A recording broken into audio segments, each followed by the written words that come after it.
Hey guys, I want to show you what we got here. I think it will explain it better, the video, better than I can. Okay, let me just get in here good and show you our engine. Okay, some of these lifters here, pretty loose. When we were starting to adjust them, and Jerry from Stove Bolt was kind enough to send us the order, so we got the order and we were making progress, and we noticed that we're having to advance these screws out quite a bit, and that just didn't seem right. As you know, some of them are down a lot further, and then some are up high. That may not make a difference, but with some of them being loose, we just stopped. And the other thing is, Steve did disconnect the distributor or pull it completely out. And when I asked him why, he said because the rotor here was pointing at 11 o'clock at 180. And of course it should be at 5 o'clock. And he says he's got it down in there right, but I don't know. I'd rather be safe than sorry and just redo it, with y'all showing us how. And of course he'd taken this spark plug out when we were trying to find top dead center on that first cylinder. And I gotta say that we do not have a ball bearing in there for our timing peak hole, or whatever you call it there on the flywheel. It is a triangle. I don't know if you can see it now. It's kind of getting, sun's starting to go down. So, but we do have it, and so we did mark it up, and then, when we did that, the rotor actually came back over to 5 o'clock. So I don't know what's going on. But anyway, I wanted to show you our starter and our hookup, our electrical wiring just to test it out, to get it cranked. This of course is our new 6-volt starter, and we've got the original ground wire attached there. Now, the way Steve has this hooked up is he's got of course now it's unhooked, but that's our 12-volt battery. And he's got the negative from the battery going to this mounting post here on the starter. And then he's got the positive going to this other bolt on the starter. And then since we don't have and he did that because we lost that pin that goes in there. Since we don't have an ignition switch, he just hooked up this household light switch so we could turn it off quickly.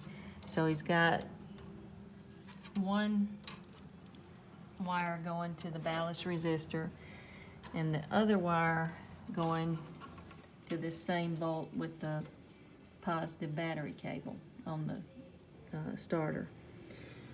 Okay, so then up here on this ballast resistor, of course, like I said, one wire goes to the light switch, and the other wire he's got on the positive side of the coil, and that's a new 12-volt ignition coil. And then this wire we have on the negative side of the coil to the distributor. Okay. And of course, the spark plug wire is not connected, and we don't have any of this connected right now. We had that out when we were setting the lash on that. I do want to mention this fuel pump. When we first tried to crank the vehicle, we did blow out the metal line and put it down in the other end down into a clean tank of gas. And of course the other end here, we blew it out. That was going to a carburetor. Well, it looked like the carburetor wasn't getting gas and the fuel pump wasn't working, so we disconnected it, and Steve bought a flexible fuel line from the parts store, and we hooked that up.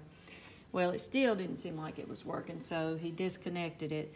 But when he did, there was some fuel up in the line. So I don't know if maybe someone can shed some light on that as to why maybe the fuel pump wasn't working, or I don't know. But it just seemed like the carburetor wasn't getting gas. Okay, let me get over here. Okay, this harmonic balancer, it looks all dented up and everything, but we put a bolt in here so we could use it to rotate the motor, you know, to get the cylinder top dead center and to work on those lifters. And it's working.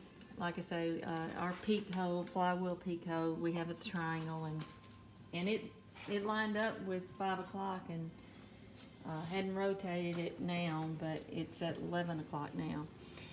This is our brand new 12-volt alternator that we don't have hooked up yet. And of course this line goes to that vacuum advance. Oh, I didn't want to mention that. I bought a brand new vacuum advance, and when it came, Steve couldn't get it to work. He said it didn't fit it. I don't know if it was for a passenger car or what, but when I ordered it, I had put, you know, there was a truck, a 3100 Chevy, 49 Chevy series truck. But anyway, if you can answer why that might have happened, that'd be helpful. Okay, over here, we changed the oil. I think he put 30 weight in it, or maybe 40 weight. And Bart at Stove Bolt was asking about the oil pump pressure gauge. I wasn't here, but I think Steve hooked it up here. And it was not showing any pressure, but of course, since then I think we know that it's got, and Steve thought it had to be running before it would. Oops, there went a spring. But I did want to say, it looks like there is a T connector down there. I think that's where you all were saying that it needed to be hooked up. So I just wanted to show you that it does look like it might be a connector there. And the last thing I wanted to point out was this gear. I don't know the official name of it, the housing, I guess. It did not come with a cover.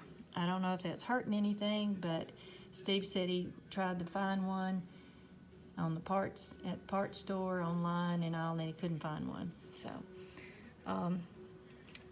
So anyway, that's it, guys. Any help you can give us? We're not going to try to crank it until we know all this is right. And I know Jerry walked us through it once, and I thought it was right. You know, I don't know. It's all a blur now. I don't know. I wasn't out here every time when Steve was working on it, but I plan to be now. And so anyway, we'll just go from there. But yeah, that's it. And thank you, guys. Thank you again, and God bless. Thanks. Bye.